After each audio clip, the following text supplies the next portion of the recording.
Here's something that should bother you. You have used money every single day of your life. You have earned it, spent it, worried about it, and lost sleep over it.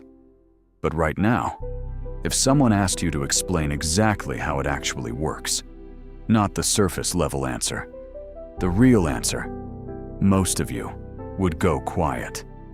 And that silence is not your fault. It is the whole point. Because the moment you truly understand how money works, you stop being useful to the people who built the system. So they made sure you never learned.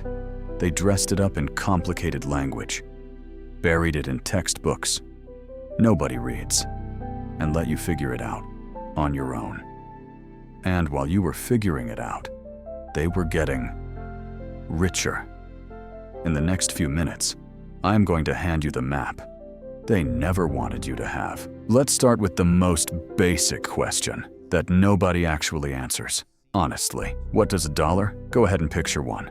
That green piece of paper in your wallet. What makes it worth anything? The answer is going to feel uncomfortable. Nothing. Nothing makes it worth anything, except the fact that everyone agrees it is. That is it. No gold backing it. No government vault full of treasure guaranteeing its value. Just a shared agreement between billions of people that this number means something. Economists call this fiat currency, but I call it organized belief. Your paycheck is not wealth. It is a symbol of wealth, a receipt, a placeholder. And the terrifying truth is that if enough people woke up tomorrow and collectively stopped believing in that placeholder, every dollar you own would become worthless paper by afternoon. No law could stop it. No army could reverse it. It only holds value because the story holds. And here is where it gets sinister. A very small group of people figured this out centuries ago. They realized that whoever controls the story controls everything. So they built banking systems and institutions to make money seem mystical, something you couldn't possibly understand. And it worked. Most people never question what money is. They just use it. And if they don't have enough, they blame themselves. That's not an accident.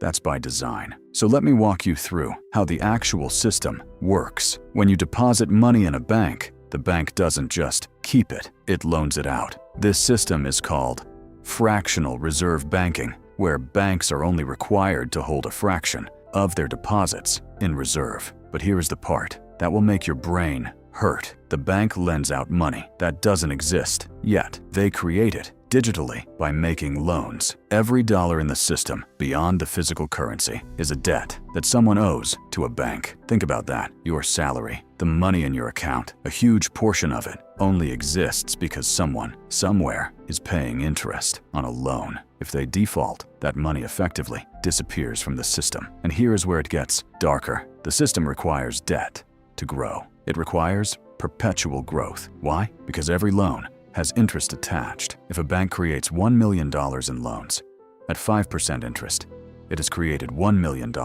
in the economy. But it has also created a requirement for $1,050,000 to exist to pay it back. Where does that extra $50,000 come from? More loans, more debt. It's a cycle that needs constant expansion to function. It's not a bug, it's a feature. The people who created this system understood that most people would rather feel rich, living in debt, than feel poor, being free. They engineered a culture where debt is normal, and the statistics are insane. The average household now carries over $154,000 in debt, and most people think it's their own fault. They think they're not good with money, but they're not bad with money. They're just playing a game where the rules were written by people who win when they lose. You might be thinking, okay, the system is designed for debt, but I could still opt out, right? I could just not participate.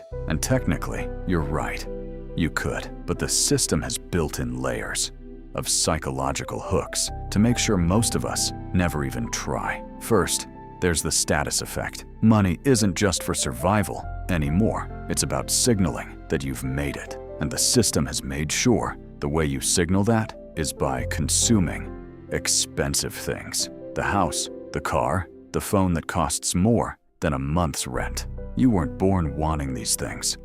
With this intensity, you're trained to want them through ads, social media, the people around you, and the most genius part, the system lets you have them before you can afford them. That's what debt is. It's time travel for consumption. You get to feel rich today, and you pay for it for the next 30 years. But here's what's terrifying. While you're paying, you can't afford to take risks.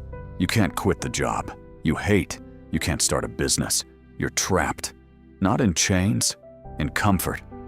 The people at the top of the system rely on this. They know that people with debt are predictable and controllable, so they create financial products designed to confuse you and extract fees.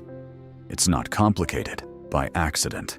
It's complicated on purpose, because when you don't understand the system, you blame yourself when you fail within it. And when you blame yourself, you don't get angry at the system. Now let me show you how the other half lives. The people who actually understand money. They don't use debt the way you do. They use it as a tool. Here's the difference. When you borrow money, you borrow to consume. You buy a car, take a vacation, your debt goes up, but your assets stay the same. When a wealthy person borrows money, they borrow to invest. They buy a property, start a business, purchase stocks.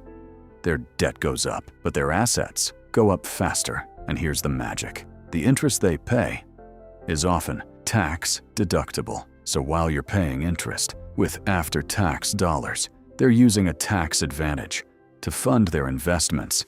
It's the same tool, but when you use it, it enslaves you. When they use it, it enriches them. This is where compound interest becomes the most powerful force in finance. Not on your debt, on their assets. If you invest $10,000 at a 10% annual return, after 40 years, you have over $450,000. But here's the catch. You need money first to invest, and the system ensures most people are too busy servicing debt to ever get there. The wealthy often start with generational wealth that gives them a head start. By the time they're 30, their assets are already generating income. Meanwhile, the average person is just starting to get ahead in their 50s, right as they need to prepare for retirement. The math was never meant to be in your favor. So here's what I want you to understand. Knowing how the system works doesn't magically free you from it, but it does something far more important. It lets you stop blaming yourself for being trapped in it, and that changes everything. Because once you understand the game, you can start to choose differently. Not perfectly, but differently. You can decide. You don't need to signal wealth you don't have. You can decide. You don't need to consume what you can't afford. You can't opt out of the system entirely, but you can opt out of participating in it the way it wants you to. You probably won't become a billionaire, but you could build a life where money serves you instead of the other way around. And that isn't nothing. That's everything. So now you know how money really works. The question is, what are you going to do with that knowledge? That's up to you. If you found this eye-opening, hit that subscribe button below. There are new videos every week, breaking down the systems that shape your life. And the more you know, the better your chances to win at this game. That next episode might just be the one that changes everything for you. So don't miss it. Thanks for watching.